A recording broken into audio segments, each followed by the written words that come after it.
অপূর্ব কহিল, তুমি ইচ্ছা করিয়া ভালোবাসিয়া আমাকে একটি চুম্বন দাও। অপূর্বর এই অদ্ভুত প্রার্থনা এবং গম্ভীর মুখভাব দেখিয়া মৃন্ময়ী হাসিয়া উঠিল। হাস্য সংবরণ করিয়া মুখ বাড়াইয়া চুম্বন করিতে উদ্যত হইল। কাছাকাছি গিয়া আর পারিল না, খিলখিল করিয়া হাসিয়া উঠিল। এমন 2 বার চেষ্টা করিয়া অবশেষে নিরস্ত হইয়া মুখে কাপড় দিয়া হাসিতে লাগিল।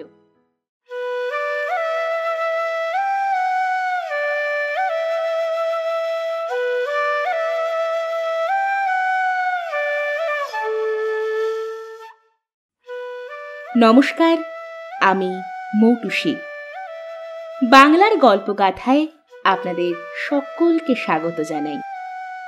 আজ আমরা শুনব বাংলা সাহিত্যের অন্যতম সুবিখ্যাত একটি ছোট গল্প, রবীন্দ্রনাথ ঠাকুর রচিত সমাপ্তি। গল্পটির প্রথম প্রকাশ সাধনা পত্রিকায় আশ্বিন কার্তিক 1300 সংখ্যায়। পরবর্তীতে এটি গল্পগুচ্ছ সংকলনে স্থান পায়। প্রখ্যাত চলচ্চিত্রকার সত্যজিৎ রায় তাঁর 3 কন্যাতে রবীন্দ্রনাথের আরও 2টি গল্পের সঙ্গে এই গল্পটিকেও চিত্রনাট্য রূপ দেন। 1961 সালে রবীন্দ্রনাথ ঠাকুরের 100তম জন্মবার্ষিকী উপলক্ষে এই চলচ্চিত্রটি মুক্তি পায়। চলুন তাহলে শুরু করি আমাদের আজকের গল্প, রবীন্দ্রনাথ ঠাকুর রচিত সমাপ্তি। অপূর্ব কৃষ্ণ বিএ পাশ করিয়া কলিকাতা হইতে দেশে ফিরিয়া আসিতেছেন। নদীটি ক্ষুদ্র, বর্ষা অন্তে প্রায় শুকাইয়া যায়। এখন শ্রাবণের শেষে জলে ভরিয়া উঠিয়া একেবারে গ্রামের বেড়া ও বাঁশঝাড়ের তলদেশ চুম্বন করিয়া চলিয়াছে। বহুদিন ঘন বর্ষার পরে আজ মেঘমুক্ত আকাশে রৌদ্র দেখা দিয়াছে।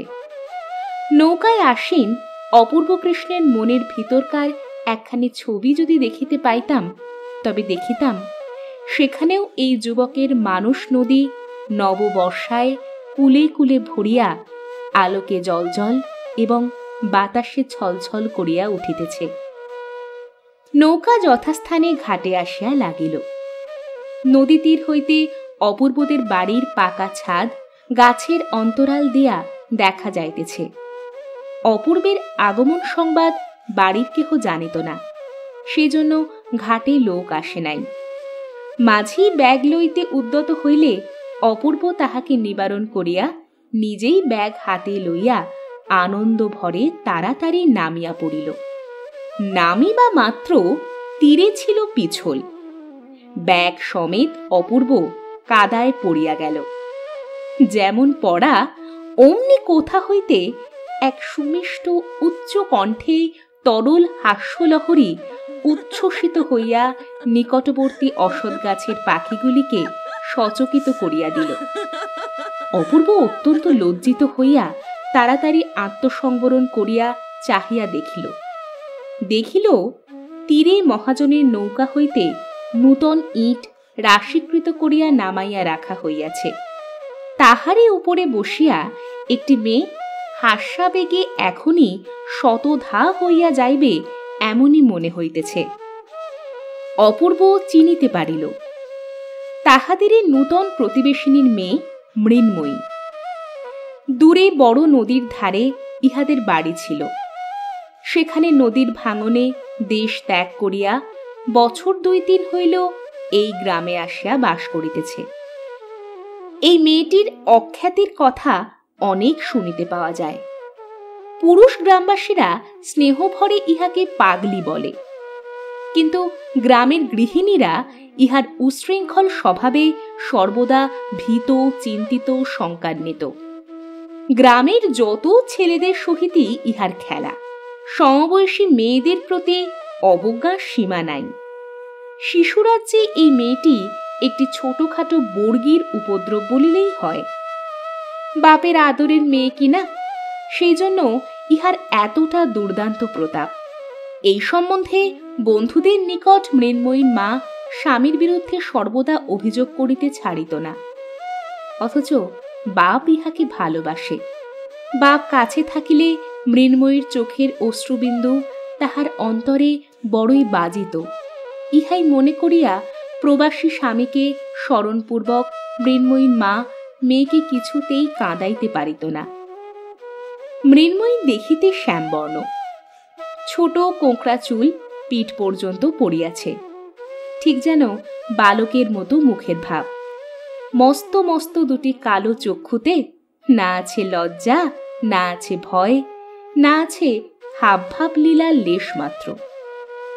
শরীর দীর্ঘ, পরিপুষ্ট, সুস্থ, সবল, কিন্তু তাহার বয়স অধিক কি অল্প সেই প্রশ্ন কাহারও মনে উদয় হয় না। যদি হইত তবে এখনো অবিবাহিত আছে বলিয়া লোকে তাহার পিতামাতাকে নিন্দা করিত। গ্রামে বিদেশি জমিদারের নৌকা কালক্রমে যেদিন ঘাটে আসিয়া লাগে, সেদিন গ্রামের লোকেরা সম্ভ্রমে শশব্যস্ত হইয়া ওঠে। ঘাটের মেয়েদের মুখরঙ্গভূমিতে অকস্মাৎ নাসাগ্রভাগ পর্যন্ত যবনিকা পতন হয়, কিন্তু মৃন্ময়ী কোথা হইতে একটা উলঙ্গ শিশুকে কোলে লইয়া কোঁকড়া চুলগুলি পিঠে দোলাইয়া ছুটিয়া ঘাটে আসিয়া উপস্থিত। যে দেশে ব্যাধ নাই, বিপদ নাই, সেই দেশের হরিণ শিশুর মতো নির্ভীক কৌতূহলে দাঁড়াইয়া চাহিয়া চাহিয়া দেখিতে থাকে। অবশেষে আপন দলের বালক সঙ্গীদের নিকট ফিরিয়া গিয়া এই নবাগত প্রাণীর আচার ব্যবহার সম্বন্ধে বিস্তর বাহুল্য বর্ণনা করে। আমাদের অপূর্ব ইতিপূর্বে ছুটি উপলক্ষে বাড়ি আসিয়া এই বন্ধনবিহীন বালিকাটিকে 2-4 বার দেখিয়াছে এবং অবকাশের সময়, এমনকি অনবকাশের সময়ও ইহার সম্বন্ধে চিন্তা করিয়াছে। পৃথিবীতে অনেক মুখ চোখে পড়ে, কিন্তু এক একটি মুখ বলা কওয়া নাই, একেবারে মনের মধ্যে গিয়া উত্তীর্ণ হয়। সে কেবল সৌন্দর্যের জন্য নহে, আর একটা কি গুণ আছে, সে গুণটি বোধ করি স্বচ্ছতা। অধিকাংশ মুখের মধ্যেই মনুষ্য প্রকৃতিটি আপনাকে পরিস্ফুট রূপে প্রকাশ করিতে পারে না। যে মুখে সেই অন্তর্গুহাবাসী রহস্যময় লোকটি অবাধে বাহির হইয়া দেখা দেয়, সে মুখ সহস্রের মধ্যে চোখে পড়ে এবং এক পলকে মনে মুদ্রিত হইয়া যায়। এই বালিকার চোখে মুখে একটি দুরন্ত অবাধ্য নারী প্রকৃতি উন্মুক্ত বেগবান অরণ্য মৃগের মতো সর্বদা দেখা দেয়, খেলা করে। সেই জন্য এই জীবন চঞ্চল মুখখানি একবার দেখিলে আর সহজে ভোলা যায় না। পাঠকদিগকে বলা বাহুল্য, মৃন্ময়ীর কৌতুক হাস্যধ্বনি যতই সুমিষ্ট হোক, দুর্ভাগা অপূর্বর পক্ষে কিঞ্চিত ক্লেশদায়ক হইয়াছিল। সে তাড়াতাড়ি মাঝির হাতে ব্যাগ সমর্পণ করিয়া রক্তিম মুখে দ্রুত বেগে গৃহ অভিমুখে চলিতে লাগিল। আয়োজনটি অতি সুন্দর হইয়াছিল। নদীর তীর, গাছের ছায়া, পাখির গান, প্রভাতের রৌদ্র, 20 বৎসর বয়স। অবশ্য ইটের স্তূপটা তেমন উল্লেখযোগ্য নহে, কিন্তু যে ব্যক্তি তাহার উপর বসিয়াছিল সেই শুষ্ক কঠিন আসনের প্রতিও একটি মনোরম শ্রী বিস্তার করিয়াছিল।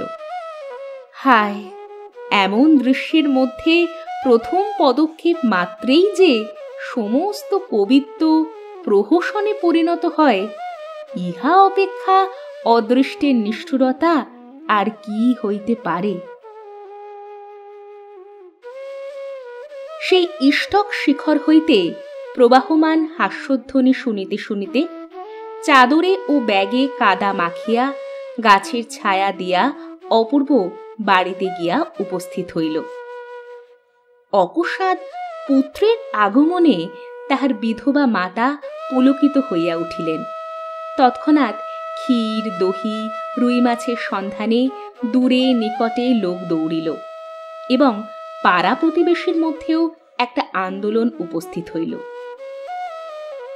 আহারান্তে মা অপূর্বর বিবাহের প্রস্তাব উত্থাপন করিলেন। অপূর্ব সেজন্য প্রস্তুত হইয়াছিল। কারণ প্রস্তাব অনেক পূর্বেই ছিল, কিন্তু পুত্র নব্যতন্ত্রের নূতন ধোঁয়া ধরিয়া জেদ করিয়া বসিয়াছিল যে বিয়ে পাশ না করিয়া বিবাহ করিব না। এতকাল জননী সেই জন্য অপেক্ষা করিয়াছিলেন, অতএব এখন আর কোনো ওজর করা মিথ্যা। অপূর্ব কহিল, আগে পাত্রী দেখা হোক, তাহার পর স্থির হইবে। মা কহিলেন, পাত্রী দেখা হইয়াছে, সেই জন্য তোকে ভাবিতে হইবে না। অপূর্ব ওই ভাবনাটা নিজে ভাবিতে প্রস্তুত হইল এবং কহিল, মেয়ে না দেখিয়া বিবাহ করিতে পারিব না। মা ভাবিলেন, এমন সৃষ্টি ছাড়া কথাও কখনো শোনা যায় নাই, কিন্তু সম্মত হইলেন। সে রাত্রে অপূর্ব প্রদীপ নিবাইয়া বিছানায় শয়ন করিলে পর বর্ষা নিশীথের সমস্ত শব্দ এবং সমস্ত নিস্তব্ধতার পরপ্রান্ত হইতে বিজন বিনিদ্র শয্যায় একটি উচ্ছ্বসিত উচ্চ মধুর কণ্ঠের হাস্যধ্বনি তাহার কানে আসিয়া ক্রমাগত বাজিতে লাগিল। মন নিজেকে কেবলই এই বলিয়া পীড়া দিতে লাগিল যে সকালবেলাকার সেই পদস্খলনটা যেন কোনো একটা উপায় সংশোধন করিয়া লওয়া উচিত। বালিকা জানিল না যে আমি অপূর্ব কৃষ্ণ অনেক বিদ্যা উপার্জন করিয়াছি, কলিকাতায় বহুকাল যাপন করিয়া আসিয়াছি। দৈবাত পিছলে পা দিয়া কাদায় পড়িয়া গেলেও আমি উপহাস্য উপেক্ষণীয় একজন যে সে গ্রাম্য যুবক নহি।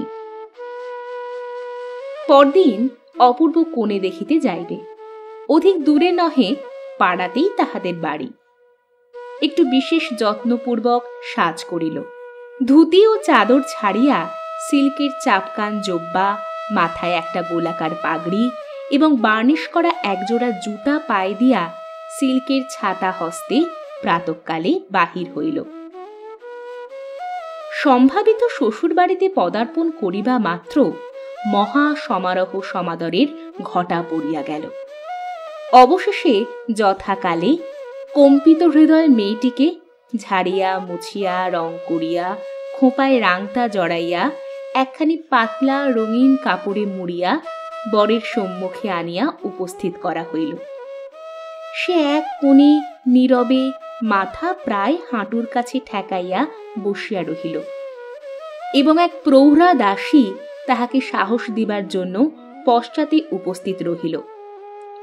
কনের এক বালক ভাই তাহাদের পরিবারের মধ্যে এই এক নূতন অনধিকার প্রবেশোদ্যত লোকটির পাগড়ি, ঘড়ির চেন এবং নবদগত সংশ্রু এক মনে নিরীক্ষণ করিতে লাগিল। অপূর্ব কিয়ৎকাল গোঁফে তা দিয়া অবশেষে গম্ভীরভাবে জিজ্ঞাসা করিল, তুমি কি পড়ো? বসন ভূষণাচ্ছন্ন লজ্জাস্তূপের নিকট হইতে তাহার কোনো উত্তর পাওয়া গেল না। 2-3 বার প্রশ্ন এবং প্রৌঢ়া দাসীর নিকট হইতে পৃষ্ঠদেশে বিস্তর উৎসাহজনক করতারণের পর বালিকা মৃদুস্বরে এক নিঃশ্বাসে অত্যন্ত দ্রুত বলিয়া গেল, চারুপাঠ 2য় ভাগ, ব্যাকরণসার 1ম ভাগ, ভূগোল বিবরণ পাটিগণিত ভারতবর্ষের ইতিহাস। এমন সময় বহির্দেশে একটা অশান্ত গতির ধূপধাপ শব্দ শোনা গেল এবং মুহূর্তের মধ্যে দৌড়িয়া হাঁপাইয়া পিঠের চুল দোলাইয়া মৃন্ময়ী ঘরে আসিয়া প্রবেশ করিল। অপূর্ব কৃষ্ণের প্রতি দৃকপাত না করিয়া একেবারে কনের ভাই রাখালের হাত ধরিয়া টানাটানি আরম্ভ করিয়া দিল। রাখাল তখন আপন পর্যবেক্ষণ শক্তির চর্চায় একান্ত মনে নিযুক্ত ছিল। সে কিছুতেই উঠিতে চাহিল না।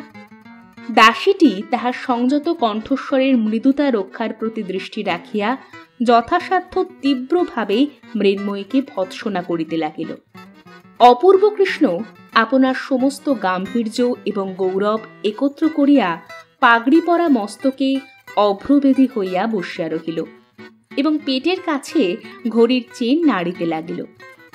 অবশেষে সঙ্গীটিকে কিছুতেই বিচলিত করিতে না পারিয়া তাহার পিঠে একটা সশব্দ চপেটাঘাত করিয়া এবং চট করিয়া কোণের মাথার ঘোমটা টানিয়া খুলিয়া দিয়া ঝড়ের মতো মৃন্ময়ী ঘর হইতে বাহির হইয়া গেল। দাসীটি গুমরিয়া গর্জন করিতে লাগিল এবং ভগ্নীর অকস্মাৎ অবগুণ্ঠন মোচনে রাখাল খিলখিল শব্দে হাসিতে আরম্ভ করিল। নিজের পৃষ্ঠের প্রবল চপেটাঘাতটি সে অন্যায় প্রাপ্য মনে করিল না, কারণ এরূপ দেনা পাওনা তাহাদের মধ্যে সর্বদাই চলিতেছে। এমনকি পূর্বে মৃন্ময়ীর চুল কাঁধ ছাড়াইয়া পিঠের মাঝামাঝি আসিয়া পড়িত। রাখালি একদিন হঠাৎ পশ্চাৎ হইতে আসিয়া তাহার ঝুঁটির মধ্যে কাঁচি চালাইয়া দেয়। মৃন্ময়ী তখন অত্যন্ত রাগ করিয়া তাহার হাত হইতে কাঁচিটি কাড়িয়া লইয়া নিজের অবশিষ্ট পশ্চাতের চুল ক্যাঁচ ক্যাঁচ শব্দে নির্দয়ভাবে কাটিয়া ফেলিল। তাহার কোঁকড়া চুলের স্তবকগুলি শাখাচ্যুত কালো আঙুরের স্তূপের মতো গুচ্ছ গুচ্ছ মাটিতে পড়িয়া গেল। উভয়ের মধ্যে এরূপ শাসন প্রণালী প্রচলিত ছিল। অতঃপর এই নীরব পরীক্ষা সভা আর অধিকক্ষণ স্থায়ী হইল না। পিণ্ডাকার কন্যাটি কোনোমতে পুনশ্চ দীর্ঘাকার হইয়া দাসী সহকারে অন্তঃপুরে চলিয়া গেল। অপূর্ব পরম গম্ভীরভাবে বিরল গুম্ফরেখায় তা দিতে দিতে উঠিয়া ঘরের বাহিরে যাইতে উদ্যত হইল। দ্বারের নিকটে গিয়া দেখে বার্নিশ করা নূতন জুতা জোড়াটি যেখানে ছিল সেখানে নাই, এবং কোথায় আছে তাহাও বহু চেষ্টায় অবধারণ করা গেল না। বাড়ির লোক সকলেই ভীষণ বিব্রত হইয়া উঠিল এবং অপরাধীর উদ্দেশ্যে গালি ও ভৎসনা অজস্র বর্ষিত হইতে লাগিল। অনেক খোঁজ করিয়া অবশেষে অনন্যোপায় হইয়া বাড়ির কর্তার পুরাতন ছিন্ন ঢিলা চটি জোড়াকে পরিয়া প্যান্টালুল চাপকান পাগড়ি সমেত সুসজ্জিত অপূর্ব কর্দমাক্ত গ্রাম্য পথে অত্যন্ত সাবধানে চলিতে লাগিল। পুষ্করিণীর ধারে নির্জন পথপ্রান্তে আবার হঠাৎ সেই উচ্চকণ্ঠের অজস্র হাস্যকলোচ্ছ্বাস, যেন তরুপল্লবের মধ্য হইতে কৌতুকপ্রিয়া বনদেবী অপূর্বর ওই অসঙ্গত চটি জুতা জোড়ার দিকে চাহিয়া হঠাৎ আর হাসি ধারণ করিয়া রাখিতে পারিল না। অপূর্ব অপ্রতিহতভাবে থমকিয়া দাঁড়াইয়া ইতস্তত নিরীক্ষণ করিতেছে, এমন সময় ঘন বন হইতে বাহির হইয়া একটি নির্লজ্জ অপরাধিনী তাহার সম্মুখে নূতন জুতা জোড়াটি রাখিয়াই পলায়নোদ্যত হইল। অপূর্ব দ্রুতবেগে দুই হাত ধরিয়া তাহাকে বন্দী করিয়া ফেলিল। মৃন্ময়ী আঁকিয়া বাঁকিয়া হাত ছাড়াইয়া পলাইবার চেষ্টা করিল, কিন্তু পারিল না। কোঁকড়া চুলে বেষ্টিত তাহার পরিপুষ্ট সহাস্য দুষ্ট মুখখানির ওপর শাখান্তরালচ্যুত সূর্যকিরণ আসিয়া পড়িল। রৌদ্রোজ্জ্বল নির্মল চঞ্চল নির্ঝরণের দিকে অবনত হইয়া কৌতূহলী পথিক যেমন নিবিষ্ট দৃষ্টিতে তাহার তলদেশ দেখিতে থাকে, অপূর্ব তেমনি করিয়া গম্ভীর গম্ভীর নেত্রে মৃন্ময়ীর ঊর্ধ্বোৎক্ষিপ্ত মুখের ওপর তড়িৎতরল দুটি চোখের মধ্যে চাহিয়া দেখিল এবং অত্যন্ত ধীরে ধীরে মুষ্টি শীতল করিয়া তাহার যথা কর্তব্য অসম্পন্ন রাখিয়া বন্দিনীকে ছাড়িয়া দিল। অপূর্ব যদি রাগ করিয়া মৃন্ময়ীকে ধরিয়া মারিত, তাহা হইলে সে কিছুই আশ্চর্য হইত না, কিন্তু নির্জন পথের মধ্যে এই অপরূপ নীরব শাস্তির সে কোনো অর্থ বুঝিতে পারিল না। নৃত্যময়ী প্রকৃতির নূপুর নিক্কণের ন্যায় চঞ্চল হাস্যধ্বনিটি সমস্ত আকাশ ব্যাপিয়া বাজিতে লাগিল এবং চিন্তা নিমগ্ন অপূর্ব কৃষ্ণ অত্যন্ত ধীর পদক্ষেপে বাড়িতে আসিয়া উপস্থিত হইল। অপূর্ব সমস্ত দিন নানা ছুতা করিয়া অন্তঃপুরে মার সহিত সাক্ষাৎ করিতে গেল না। বাহিরে নিমন্ত্রণ ছিল, খাইয়া আসিল। অপূর্বর মতো এমন একজন কৃতবিদ্য গম্ভীর ভাবুক লোক একটি সামান্য অশিক্ষিতা বালিকার কাছে আপন লুপ্ত গৌরব উদ্ধার করিবার, আপন আন্তরিক মাহাত্ম্যের পরিপূর্ণ পরিচয় দিবার জন্য কেন যে এতটা বেশি উৎকণ্ঠিত হইয়া উঠিবে তাহা বুঝা কঠিন। একটি পাড়াগাঁয়ের চঞ্চল মেয়ে তাহাকে সামান্য লোক মনে করিলই বা, সে যদি মুহূর্তকালের জন্য তাহাকে হাস্যাস্পদ করিয়া তারপর তাহার অস্তিত্ব বিস্তৃত হইয়া রাখাল নামক একটি নির্বোধ নিরক্ষর বালকের সহিত খেলা করিবার জন্য ব্যগ্রতা প্রকাশ করে, তাহাতেই বা তাহার ক্ষতি কি? তাহার কাছে প্রমাণ করিবার আবশ্যক কি যে তিনি বিশ্বদীপ নামক মাসিক পত্রে গ্রন্থ সমালোচনা করিয়া থাকেন এবং তাহার তরঙ্গের মধ্যে এসেন্স, জুতা, রুবিনির ক্যাম্ফার, রঙিন চিঠির কাগজ এবং হারমোনিয়াম শিক্ষা বহির সঙ্গে একখানি পরিপূর্ণ খাতা নিশীথের গর্ভে ভাবি উষার ন্যায় প্রকাশের প্রতীক্ষায় রহিয়াছে, কিন্তু মনকে বোঝানো কঠিন। এবং এই পল্লীবাসিনী চঞ্চলা মেয়েটির কাছে শ্রীযুক্ত অপূর্ব কৃষ্ণ রায় BA কিছুতেই পরাভব স্বীকার করিতে প্রস্তুত নহে। সন্ধ্যার সময় অন্তঃপুরে প্রবেশ করিলে মা তাহাকে জিজ্ঞাসা করিলেন, কেমন রে অপু, মেয়ে কেমন দেখলি? পছন্দ হয় তো? অপূর্ব কিঞ্চিত অপ্রতিহতভাবে কহিল, মেয়ে দেখেছি মা, ওর মধ্যে একটিকে আমার পছন্দ হয়েছে। মা আশ্চর্য হইয়া কহিলেন, তুই আবার কটি মেয়ে দেখলি? অবশেষে অনেক ইতস্ততর পর প্রকাশ পাইল প্রতিবেশিনী শরতের মেয়ে মৃন্ময়ীকে তাহার ছেলে পছন্দ করিয়াছে। এত লেখাপড়া শিখিয়া এমনই ছেলের পছন্দ? প্রথমে অপূর্বর পক্ষে অনেকটা পরিমাণ লজ্জা ছিল। অবশেষে মা যখন প্রবল আপত্তি করিতে লাগিলেন তখন তাহার লজ্জা ভাঙিয়া গেল। সে রোখের মাথায় বলিয়া বসিল, মৃন্ময়ীকে ছাড়া আর কাহাকেও বিবাহ করিব না। অন্য জড়পুত্তলী মেয়েটিকে সে যতই কল্পনা করিতে লাগিল ততই বিবাহ সম্বন্ধে তাহার ভীষণ বিতৃষ্ণার উদ্রেক হইল। 2-3 দিন উভয় পক্ষে মান অভিমান, অনাহার অনিদ্রার পর অপূর্বই জয়ী হইল।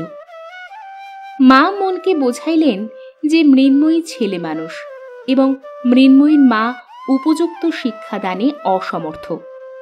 বিবাহের পর তাহার হাতে পড়িলেই তাহার স্বভাবের পরিবর্তন হইবে এবং ক্রমশ ইহাও বিশ্বাস করিলেন যে মৃন্ময়ীর মুখখানি সুন্দর, কিন্তু তখনই আবার তাহার খর্ব কেশরাশি তাহার কল্পনা পথে উদিত হইয়া হৃদয় নৈরাশ্যে পূর্ণ করিতে লাগিল।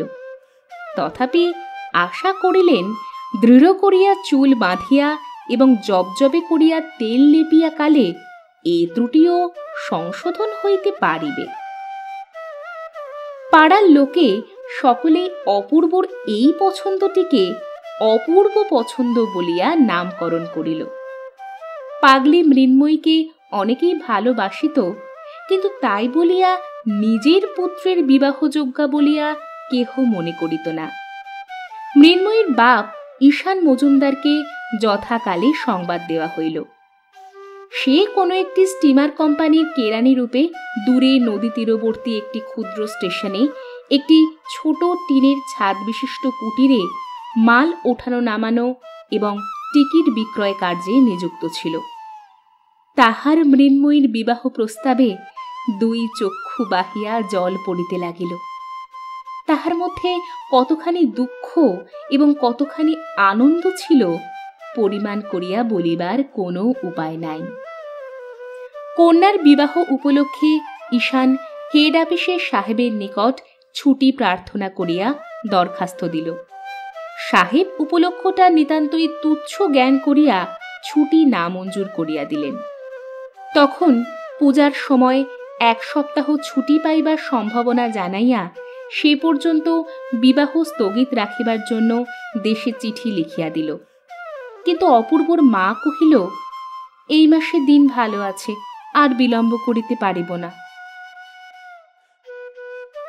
উভয়তই প্রার্থনা অগ্রাহ্য হইলে পর বর্ষীয়সীগণ সকলে মিলিয়া ভাবী কর্তব্য সম্বন্ধে মৃন্ময়ীকে অহর্নিশি উপদেশ দিতে লাগিল। ক্রীড়াশক্তি, দ্রুত গমন, উচ্চ হাস্য, বালকদিগের সহিত আলাপ এবং ক্ষুধা অনুসারে ভোজন সম্বন্ধে সকলেই নিষেধ পরামর্শ দিয়া বিবাহটাকে বিভীষিকারূপে প্রতিপন্ন করিতে সম্পূর্ণ কৃতকার্য হইল।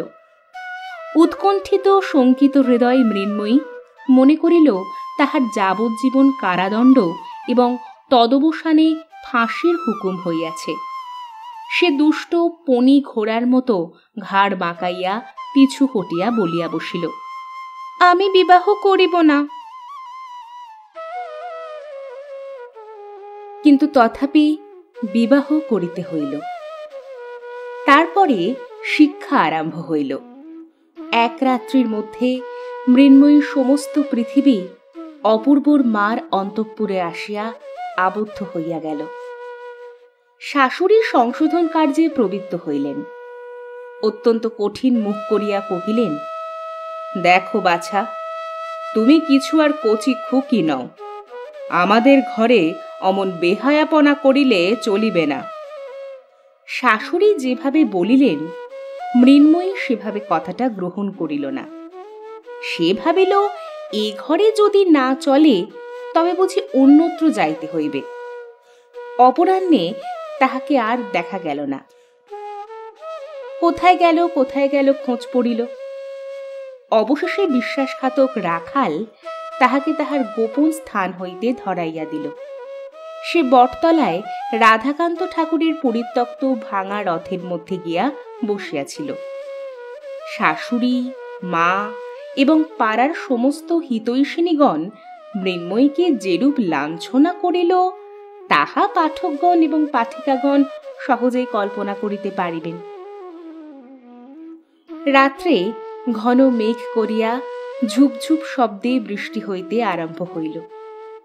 অপূর্ব কৃষ্ণ বিছানার মধ্যে অতি ধীরে ধীরে মৃন্ময়ীর কাছে ঈষৎ অগ্রসর হইয়া তাহাকে কানে কানে মৃদুস্বরে কহিল, মৃন্ময়ী, তুমি আমাকে ভালোবাসো না? মৃন্ময়ী সতেজে বলিয়া উঠিল, না, আমি তোমাকে কখনোই ভালোবাসব না। তাহার যত রাগ এবং যত শাস্তি বিধান সমস্তই পুঞ্জীভূত বজ্রের ন্যায় অপূর্বর মাথার উপর নিক্ষেপ করিল। অপূর্ব ক্ষুণ্ণ হইয়া কহিল, কেন, আমি তোমার কাছে কি দোষ করেছি? মৃন্ময়ী কহিল, তুমি আমাকে বিয়ে করলে কেন? এ অপরাধের সন্তোষজনক কৈফিয়ত দেওয়া কঠিন, কিন্তু অপূর্ব মনে মনে কহিল, যেমন করিয়া হোক এই দুর্বোধ্য মনটিকে বশ করিতে হইবে। পরদিন শাশুড়ি মৃন্ময়ীর বিদ্রোহী ভাবের সমস্ত লক্ষণ দেখিয়া তাহাকে ঘরে দরজা বন্ধ করিয়া রাখিয়া দিল। সে নূতন পিঞ্জরাবদ্ধ পাখির মতো প্রথম অনেকক্ষণ ঘরের মধ্যে ধরফর করিয়া বেড়াইতে লাগিল। অবশেষে কোথাও পালাইবার কোনো পথ না দেখিয়া নিষ্ফল ক্রোধে বিছানার চাদরখানা দাঁত দিয়া ছিঁড়িয়া কুটি কুটি করিয়া ফেলিল এবং মাটির ওপর উপুর হইয়া পড়িয়া মনে মনে বাবাকে ডাকিতে ডাকিতে কাঁদিতে লাগিল।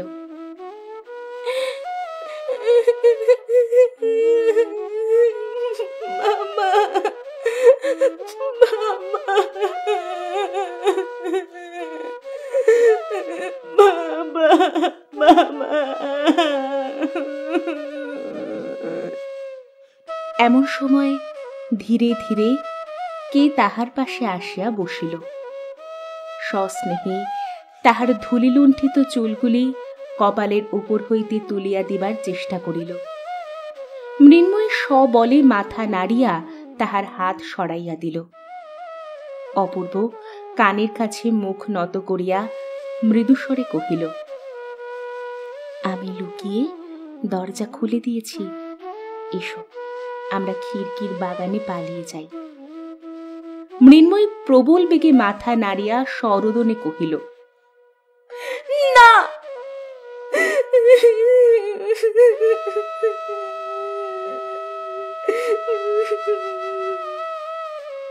অপূর্ব তাহার চিবুক ধরিয়া মুখ তুলিয়া দিবার চেষ্টা করিয়া কহিল, একবার একবার দেখো, দেখো কে এসেছে।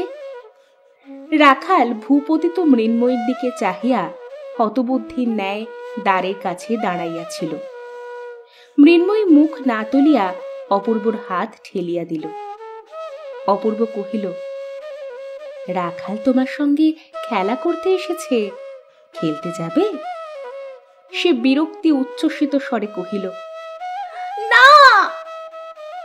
রাখালও সুবিধা নয় বুঝিয়া কোনোমতে ঘর হইতে পালাইয়া হাঁপ ছাড়িয়া বাঁচিল। অপূর্ব চুপ করিয়া বসিয়া রহিল। মৃন্ময়ী কাঁদিতে কাঁদিতে শ্রান্ত হইয়া ঘুমাইয়া পড়িল। তখন অপূর্ব পা টিপিয়া বাহির হইয়া দ্বারের শিকল দিয়া চলিয়া গেল। তাহার পরদিন মৃন্ময়ী বাপের কাছ হইতে এক পত্র পাইল। তিনি তাহার প্রাণ প্রতিমা মৃন্ময়ীর বিবাহের সময় উপস্থিত থাকিতে পারেন নাই বলিয়া বিলাপ করিয়া নবদম্পতিকে অন্তরের আশীর্বাদ পাঠাইয়াছেন। মৃন্ময়ী শাশুড়িকে গিয়া কহিল, আমি বাবার কাছে যাব। শাশুড়ি অকস্মাৎ এই অসম্ভব প্রার্থনায় তাহাকে ভৎসনা করিয়া উঠিলেন। কোথায় ওর বাপ থাকে তার ঠিকানা নেই, বলে বাপের কাছে যাব, অনাসৃষ্টি আবদার। সে উত্তর না করিয়া চলিয়া গেল। আপনার ঘরে গিয়া দ্বার রুদ্ধ করিয়া নিতান্ত হতাশ্বাস ব্যক্তি যেমন করিয়া দেবতার কাছে প্রার্থনা করে তেমনি করিয়া বলিতে লাগিল, বাবা, বাবা, তুমি আমাকে নিয়ে যাও, এখানে আমার কেউ নেই, এখানে থাকলে আমি বাঁচব না। গভীর রাত্রে তাহার স্বামী নিদ্রিত হইলে ধীরে ধীরে দ্বার খুলিয়া মৃন্ময়ী গৃহের বাহির হইল। যদিও এক একবার মেঘ করিয়া আসিতেছিল, তথাপি জ্যোৎস্না রাত্রে পথ দেখিবার মতো আলোক যথেষ্ট ছিল। বাপের কাছে যাইতে হইলে কোন পথ অবলম্বন করিতে হইবে মৃন্ময়ী তাহার কিছুই জানিত না। কেবল তাহার মনের বিশ্বাস ছিল, যে পথ দিয়া ডাকের পত্রবাহক রানারগঞ্জ চলে, সেই পথ দিয়া পৃথিবীর সমস্ত ঠিকানায় যাওয়া যায়। মৃন্ময়ী সেই ডাকের পথ ধরিয়া চলিতে লাগিল। চলিতে চলিতে শরীর শ্রান্ত হইয়া আসিল। রাত্রিও প্রায় শেষ হইল।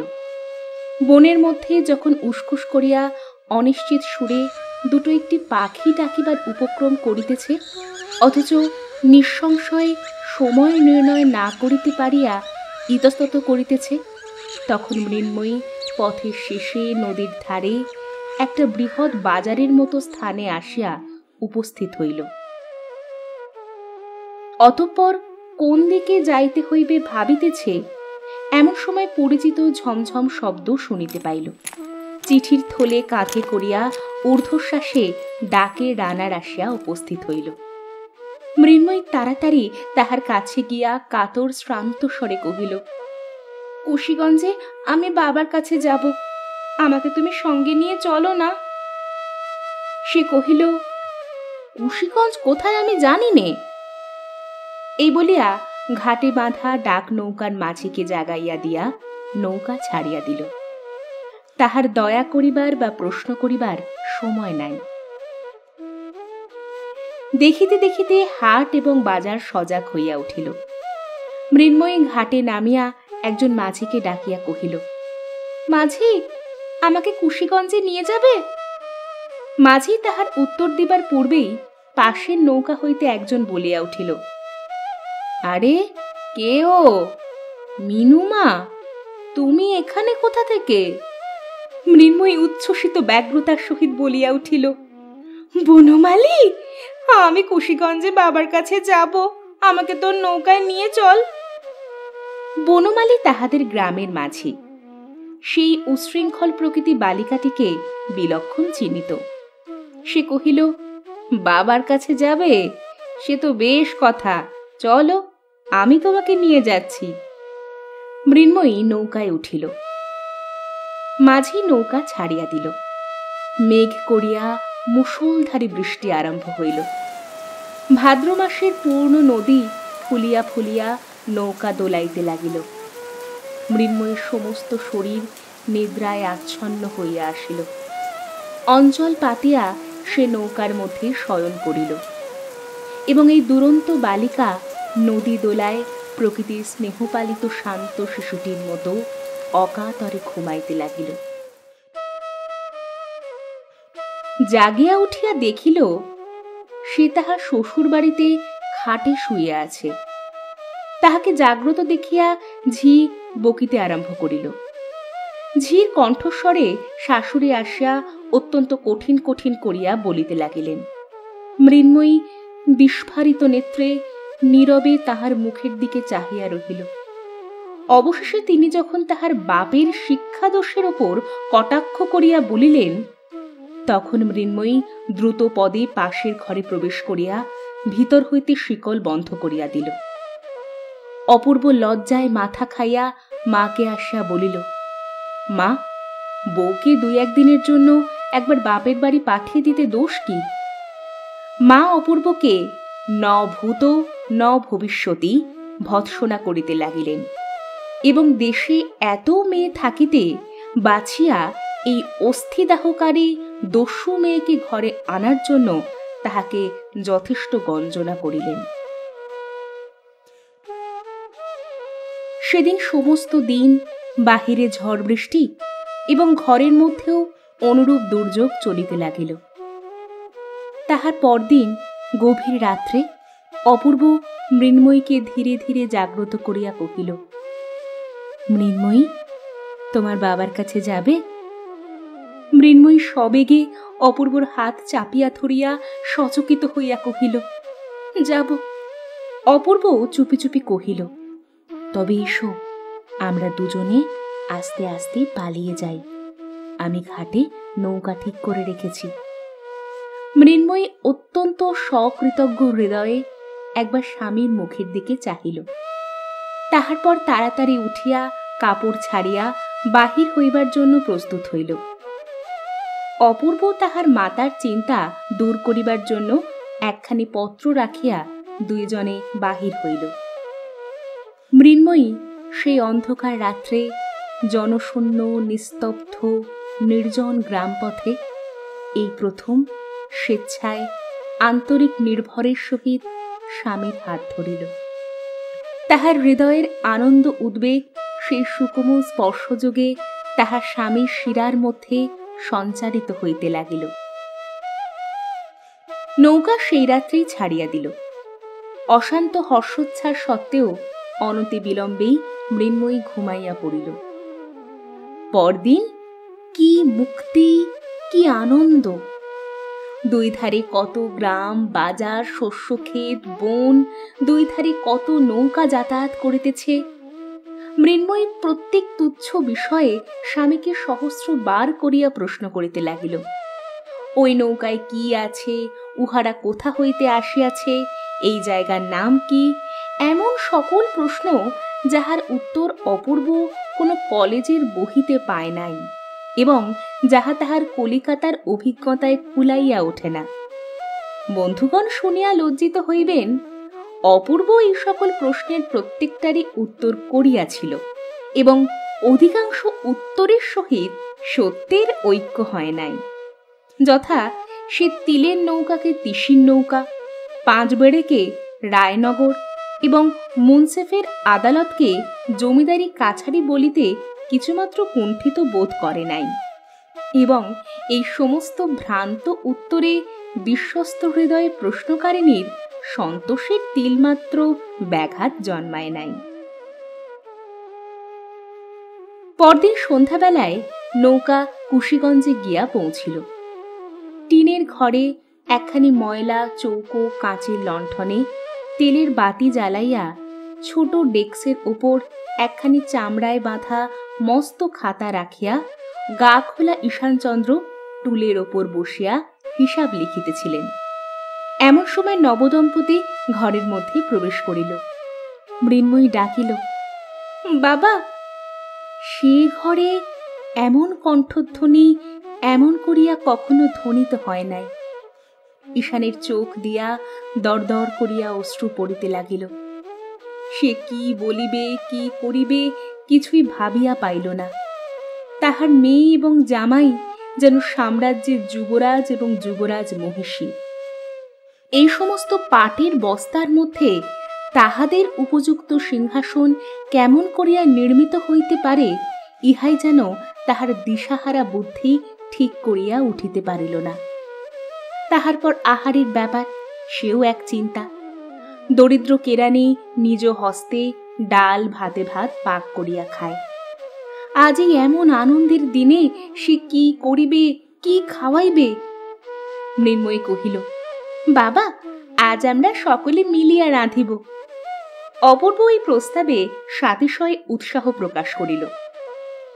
ঘরের মধ্যে স্থানাভাব, লোকাভাব, অন্নাভাব, কিন্তু ক্ষুদ্র ছিদ্র হইতে ফোয়ারা যেমন চতুর্গুণ বেগে উত্থিত হয়, তেমনি দারিদ্র্যের সংকীর্ণ মুখ হইতে আনন্দ পরিপূর্ণ ধারায় উচ্ছ্বসিত হইতে লাগিল। এমনি করিয়া 3 দিন কাটিল। 2 বেলা নিয়মিত স্টিমার আসিয়া লাগে, কত লোক, কত কোলাহল। সন্ধ্যাবেলায় নদী তীর একেবারেই নির্জন হইয়া যায়। তখন কি অবাধ স্বাধীনতা! এবং 3 জনে মিলিয়া নানা প্রকার জোগাড় করিয়া, ভুল করিয়া, এক করিতে আর এক করিয়া তুলিয়া রাঁধা বাড়া। তাহার পরে মৃন্ময়ীর বলয় ঝঙ্কৃত স্নেহহস্তের পরিবেশনে শ্বশুর জামাতার একত্রে আহার এবং গৃহিণীপনার সহস্র ত্রুটি প্রদর্শনপূর্বক মৃন্ময়ীকে পরিহাস এবং তাহা লইয়া বালিকার আনন্দ কলহ এবং মৌখিক অভিমান। অবশেষে অপূর্ব জানাইল আর অধিক দিন থাকা উচিত হয় না। মৃন্ময়ী করুণ স্বরে আরো কিছুদিন সময় প্রার্থনা করিল। ঈশান কহিল, কাজ নাই। বিদায়ের দিন কন্যাকে বুকের কাছে টানিয়া তাহার মাথায় হাত রাখিয়া অশ্রু গদগদ কণ্ঠে ঈশান কহিল, মা, তুমি শ্বশুর ঘর উজ্জ্বল করিয়া লক্ষ্মী হইয়া থাকিও। কেহ যেন আমার মিনুর কোনো দোষ না ধরিতে পারে। মৃন্ময়ী কাঁদিতে কাঁদিতে স্বামীর সহিত বিদায় হইল এবং ঈশান সেই দ্বিগুণ নিরানন্দ সংকীর্ণ ঘরের মধ্যে ফিরিয়া গিয়া দিনের পর দিন, মাসের পর মাস নিয়মিত মাল ওজন করিতে লাগিল।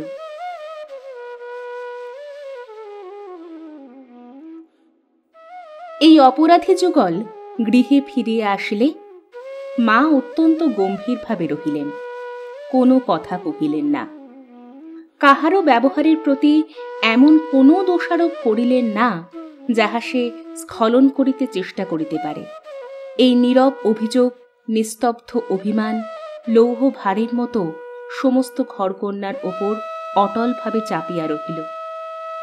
অবশেষে অসহ্য হইয়া উঠিলে অপূর্ব আসিয়া কহিল, মা, কলেজ খুলেছে, এখন আমাকে আইন পড়তে যেতে হবে। মা উদাসীনভাবে কহিলেন, বউয়ের কি করিবে?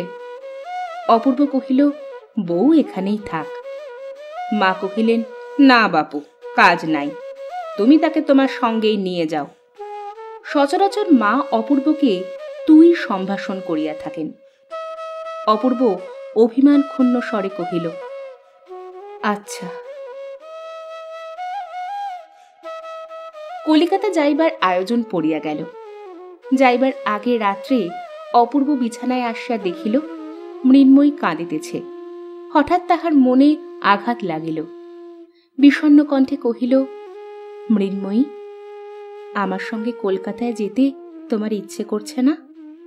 মৃন্ময়ী কহিল, না। অপূর্ব জিজ্ঞাসা করিল, তুমি আমাকে ভালোবাসো না? এই প্রশ্নের কোনো উত্তর পাইল না।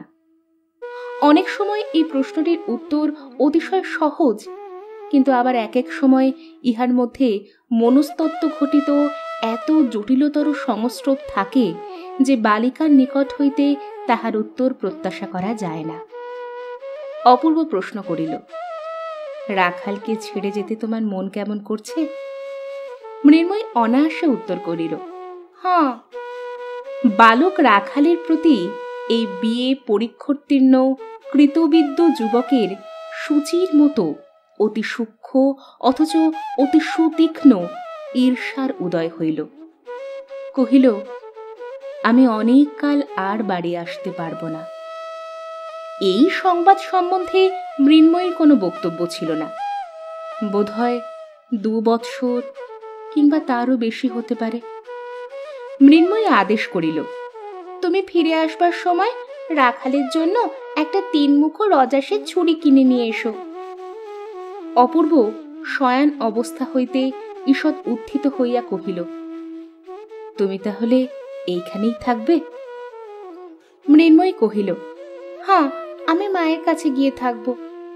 অপূর্ব নিঃশ্বাস ফেলিয়া কহিল, আচ্ছা, তাই থেকো। যতদিন না তুমি আমাকে আসবার জন্য চিঠি লিখবে, আমি আসব না। খুব খুশি হলে? মৃন্ময়ী এই প্রশ্নের উত্তর দেওয়া বাহুল্য বোধ করিয়া ঘুমাইতে লাগিল। কিন্তু অপূর্বর ঘুম হইল না। বালিশ উঁচু করিয়া ঠেসান দিয়া বসিয়া রহিল। অনেক রাত্রে হঠাৎ চাঁদ উঠিয়া চাঁদের আলো বিছানার উপর আসিয়া পড়িল। অপূর্ব সেই আলোকে মৃন্ময়ীর দিকে চাহিয়া দেখিল। চাহিয়া চাহিয়া মনে হইল যেন রাজকন্যাকে কি রূপার কাঠি ছোঁয়াইয়া অচেতন করিয়া রাখিয়া গিয়াছে। একবার কেবল সোনার কাঠি পাইলেই এই নিদ্রিত আত্মাটিকে জাগাইয়া তুলিয়া মালা বদল করিয়া লওয়া যায়। রূপার কাঠি হাস্য, আর সোনার কাঠি অশ্রুজল। ভোরের বেলায় অপূর্ব মৃন্ময়ীকে জাগাইয়া দিল। কহিল, মৃন্ময়ী, আমার যাইবার সময় হইয়াছে, চলো তোমাকে তোমার মার বাড়ি রাখিয়া আসি। মৃন্ময়ী শয্যা ত্যাগ করিয়া উঠিয়া দাঁড়াইলে অপূর্ব তাহার 2 হাত ধরিয়া কহিল, এখন আমার একটি প্রার্থনা আছে। আমি অনেক সময় তোমার অনেক সাহায্য করিয়াছি, আজ যাইবার সময় তাহার একটা পুরস্কার দিবে? মৃন্ময়ী বিস্মিত হইয়া কহিল, কি? অপূর্ব কহিল, তুমি ইচ্ছা করিয়া ভালোবাসিয়া আমাকে একটি চুম্বন দাও। অপূর্বর এই অদ্ভুত প্রার্থনা এবং গম্ভীর মুখভাব দেখিয়া মৃন্ময়ী হাসিয়া উঠিল। হাস্য সংবরণ করিয়া মুখ বাড়াইয়া চুম্বন করিতে উদ্যত হইল।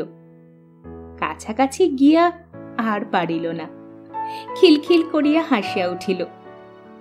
এমন 2 বার চেষ্টা করিয়া অবশেষে নিরস্ত হইয়া মুখে কাপড় দিয়া হাসিতে লাগিল। শাসনোচ্ছলে অপূর্ব তাহার কর্ণমূল ধরিয়া নাড়িয়া দিল। অপূর্বর বড় কঠিন পণ। দস্যুবৃত্তি করিয়া কাড়িয়া লুটিয়া লওয়া সে আত্মাবমাননা মনে করে।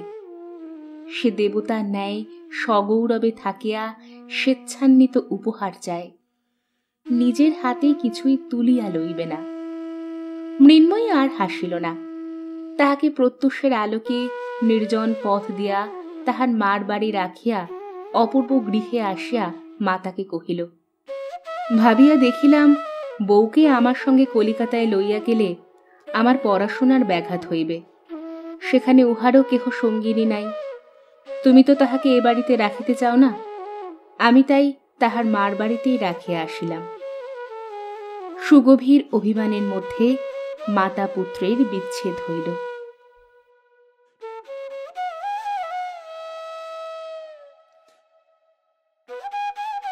মার বাড়িতে আসিয়া মৃন্ময়ী দেখিল কিছুতেই আর মন লাগিতেছে না। সে বাড়ির আগা গোড়া যেন বদল হইয়া গেছে। সময় আর কাটে না। কি করিবে, কোথায় যাইবে, কাহার সহিত দেখা করিবে ভাবিয়া পাইল না। মৃন্ময়ী হঠাৎ মনে হইল যেন সমস্ত গৃহে এবং সমস্ত গ্রামে কেহ লোক নাই। যেন মধ্যাহ্নে সূর্যগ্রহণ হইল। কিছুতেই বুঝিতে পারিল না আজ কলিকাতায় চলিয়া যাইবার জন্য এত প্রাণপণ ইচ্ছা করিতেছে, কাল রাত্রে এই ইচ্ছা কোথায় ছিল? কাল সে জানিত না যে জীবনের যে অংশ পরিহার করিয়া যাইবার জন্য এত মন কেমন করিতেছিল, তৎপূর্বেই তাহার সম্পূর্ণ স্বাদ পরিবর্তন হইয়া গিয়াছে। গাছের পক্কপত্রের ন্যায় আজ সেই বৃন্তচ্যুত অতীত জীবনটাকে ইচ্ছাপূর্বক অনায়াসে দূরে ছুঁড়িয়া ফেলিল। গল্পে শোনা যায়, নিপুণ অস্ত্রকার এমন সূক্ষ্ম তরবারি নির্মাণ করিতে পারে যে তদ্বারা মানুষকে দ্বিখণ্ড করিলেও সে জানিতে পারে না। অবশেষে নাড়া দিলে দুই অর্ধখণ্ড ভিন্ন হইয়া যায়। বিধাতার তরবারি সেইরূপ সূক্ষ্ম। কখন তিনি মৃন্ময়ীর বাল্য ও যৌবনের মাঝখানে আঘাত করিয়াছিলেন সে জানিতে পারে নাই। আজ কেমন করিয়া নাড়া পাইয়া বাল্য অংশ যৌবন হইতে বিচ্যুত হইয়া পড়িল এবং মৃন্ময়ী বিস্মিত হইয়া ব্যথিত হইয়া চাহিয়া রহিল। মাতৃগৃহে তাহার সেই পুরাতন শয়নগৃহকে আর আপনার বলিয়া মনে হইল না। সেখানে যে থাকিত সে হঠাৎ আর নাই। এখন হৃদয়ের সমস্ত স্মৃতি সেই আর একটা বাড়ি, আর একটা ঘর, আর একটা শয্যার কাছে গুনগুন করিয়া বেড়াইতে লাগিল। মৃন্ময়ীকে আর কেহ বাহিরে দেখিতে পাইল না। তাহার হাস্যধ্বনি আর শোনা যায় না। রাখাল তাহাকে দেখিলে ভয় করে, খেলার কথা মনেও আসে না। মৃন্ময়ী মাকে বলিল, মা, আমাকে শ্বশুর বাড়ি রেখে আয়। এদিকে বিদায়কালীন পুত্রের বিষণ্ণ মুখ স্মরণ করিয়া অপূর্বর মার হৃদয় বিদীর্ণ হইয়া যায়। সে যে রাগ করিয়া বউকে বেহানের বাড়ি রাখিয়া আসিয়াছে, ইহা তাহার মনে বড় বিধিতে লাগিল। হেনকালে একদিন মাথায় কাপড় দিয়া মৃন্ময়ী ম্লান মুখে শাশুড়ির পায়ের কাছে পড়িয়া প্রণাম করিল।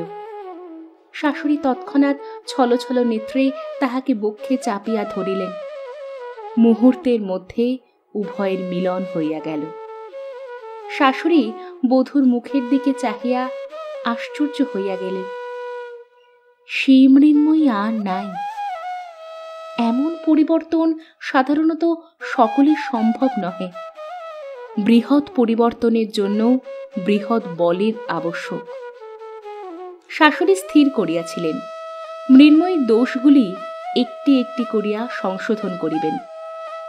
কিন্তু আরেকজন অদৃশ্য সংশোধন কর্তা একটি অজ্ঞাত সংক্ষেপ উপায় অবলম্বন করিয়া মৃন্ময়ীকে যেন নতুন জন্ম পরিগ্রহ করাইয়া দিলেন। এখন শাশুড়িকেও মৃন্ময়ী বুঝিতে পারিল, শাশুড়িও মৃন্ময়ীকে চিনিতে পারিলেন। তরুর সহিত শাখা প্রশাখার যেরূপ মিল, সমস্ত ঘরকন্যা তেমনি পরস্পর অখণ্ড সম্মিলিত হইয়া গেল।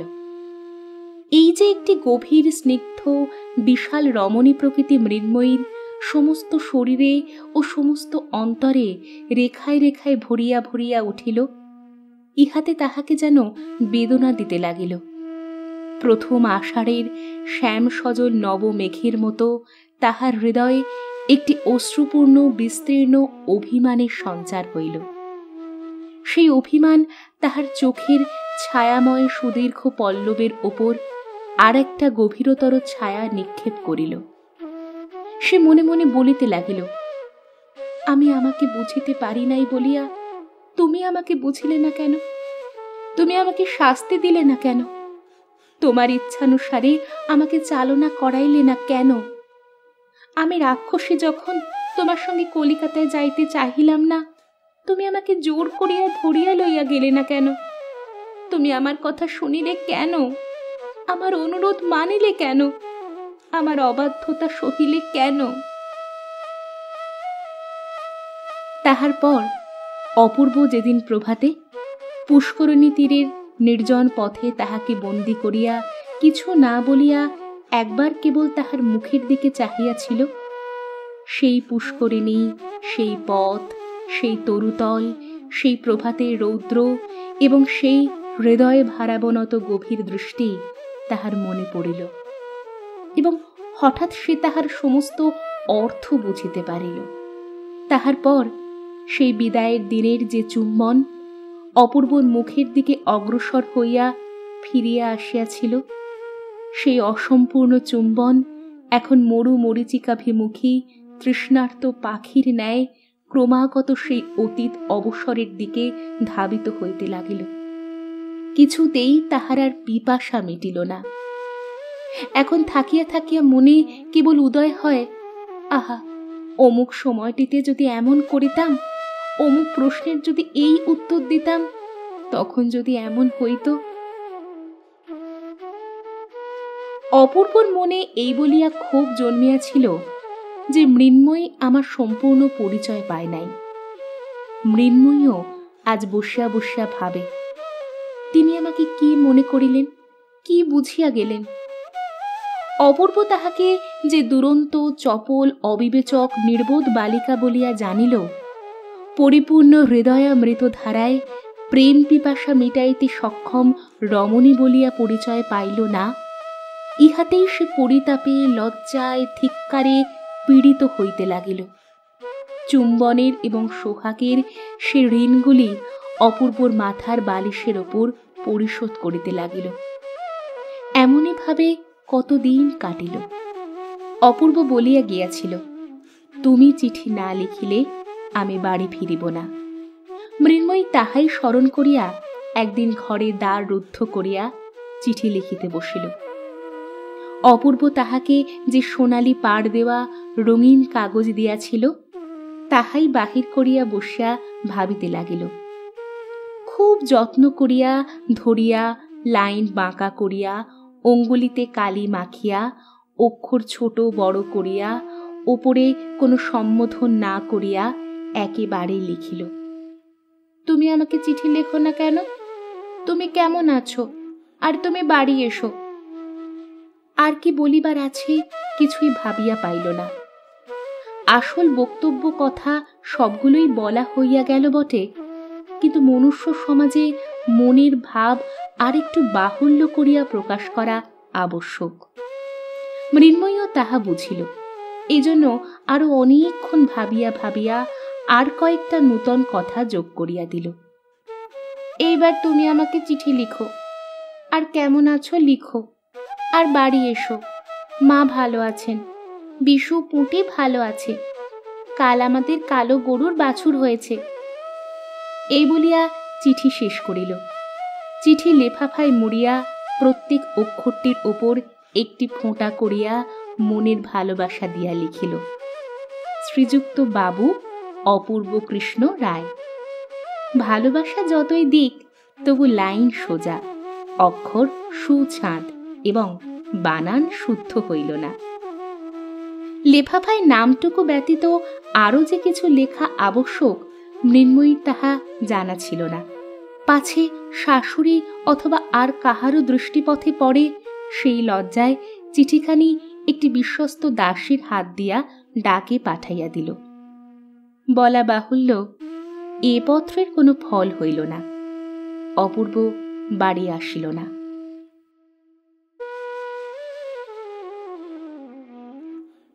মা দেখিলেন ছুটি হইল, তবু অপূর্ব বাড়ি আসিল না। মনে করিলেন এখনো সে তাহার উপর রাগ করিয়া আছে।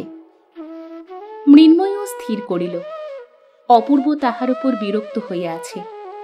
তখন আপনার চিঠিখানি মনে করিয়া সে লজ্জায় মরিয়া যাইতে লাগিল। সে চিঠিখানা যে কত তুচ্ছ, তাহাতে যে কোনো কথাই লেখা হয় নাই, তাহার মনের ভাব যে কিছুই প্রকাশ করা হয় নাই, সেটা পাঠ করিয়া অপূর্ব যে মৃন্ময়ীকে আরো ছেলে মানুষ মনে করিতেছে, মনে মনে আরো অবজ্ঞা করিতেছে, ইহা ভাবিয়া সে শরবৃদ্ধের ন্যায় অন্তরে অন্তরে ছটফট করিতে লাগিল।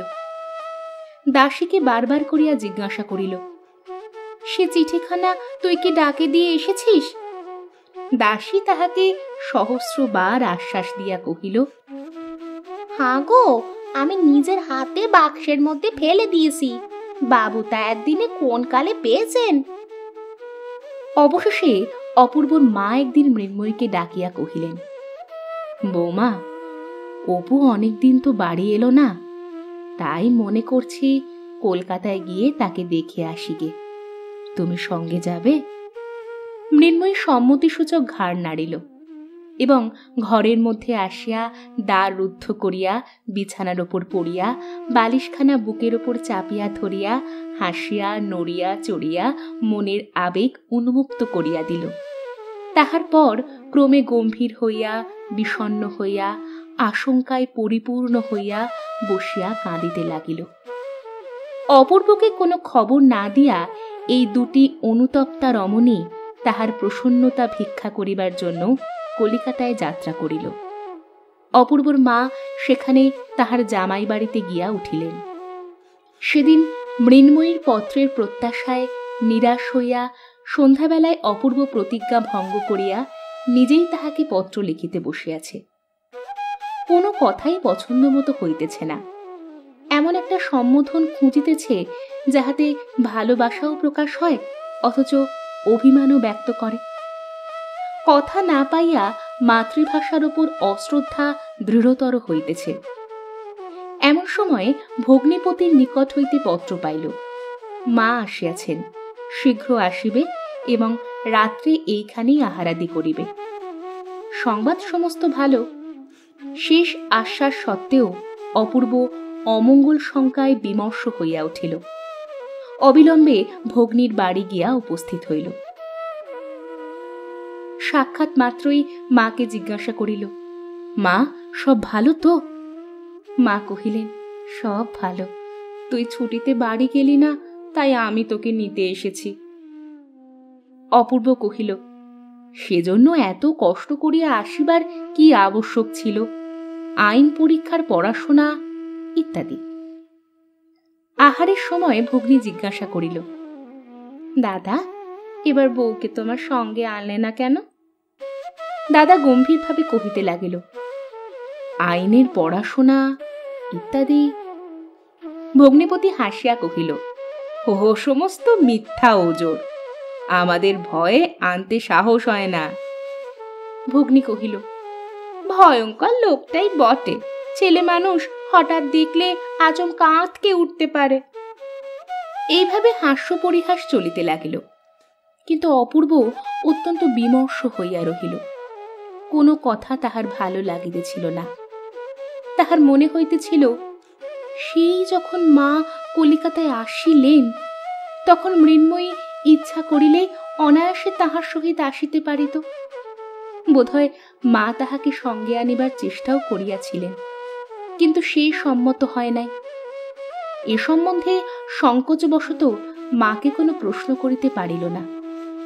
সমস্ত মানব জীবন এবং বিশ্ব রচনাটা আগা গোড়া ভ্রান্তি সংকুল বলিয়া বোধ হইল। আহারান্তে প্রবল বেগে বাতাস উঠিয়া ভীষণ বৃষ্টি আরম্ভ হইল। ভগ্নী কহিল, দাদা, আজ আমাদের এইখানেই থেকে যাও। দাদা কহিল, না, বাড়ি যেতে হবে, কাজ আছে। ভগ্নিপতি কহিল, রাত্রে তোমার আবার এত কাজ কিসের? এখানে এক রাত্রি থেকে গেলে তোমার তো কারো কাছে জবাবদিহি করতে হবে না। তোমার ভাবনা কি? অনেক পীড়াপিড়ির পর বিস্তর অনিচ্ছা সত্ত্বে অপূর্ব সে রাত্রি থাকিয়া যাইতে সম্মত হইল। ভগ্নী কহিল, দাদা, তোমাকে শ্রান্ত দেখাচ্ছে, তুমি আর দেরি করো না, চলো, শুতে চলো। অপূর্বরও সেই ইচ্ছা। শয্যাতলে অন্ধকারের মধ্যে একলা হইতে পারিলে বাঁচে। কথার উত্তর প্রত্যুত্তর করিতে ভালো লাগিতেছে না। শয়নগৃহের দ্বারে আসিয়া দেখিল ঘর অন্ধকার। ভগ্নী কহিল, বাতাসে আলো নিবে গেছে দেখছি, তা আলো এনে দেব কি দাদা?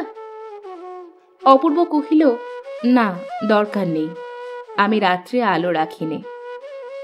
ভগ্নী চলিয়া গেলে অপূর্ব অন্ধকারে সাবধানে খাটের অভিমুখে গেল। খাটে প্রবেশ করিতে উদ্যত হইতেছে এমন সময়ে হঠাৎ বলয় নিক্কণ শব্দে একটি সুকোমল বাহু পাশ তাহাকে সুকঠিন বন্ধনে বাঁধিয়া ফেলিল এবং একটি পুষ্পপুটতুল্য ওষ্ঠাধর দস্যুর মতো আসিয়া পড়িয়া অবিরল আবেগপূর্ণ চুম্বনে তাহাকে বিস্ময় প্রকাশের অবসর দিল না। অপূর্ব প্রথমে চমকিয়া উঠিল, তাহার পর বুঝিতে পারিল অনেক দিনের একটি হাস্য বাধায় অসম্পন্ন চেষ্টা আজ অশ্রু জলধারায় সমাপ্ত হইল। শেষ হল আমাদের আজকের গল্প সমাপ্তি। কমেন্টে জানান আজকের গল্প আপনাদের কেমন লাগলো। ভালো লাগলে আর এরকম গল্প আরও শুনতে চাইলে আমাদের চ্যানেলটি সাবস্ক্রাইব করতে ভুলবেন না কিন্তু। খুব শিগগিরই ফিরবো আবার নতুন গল্প নিয়ে। ততদিন সবাই ভালো থাকবেন, ভালোবাসায় থাকবেন।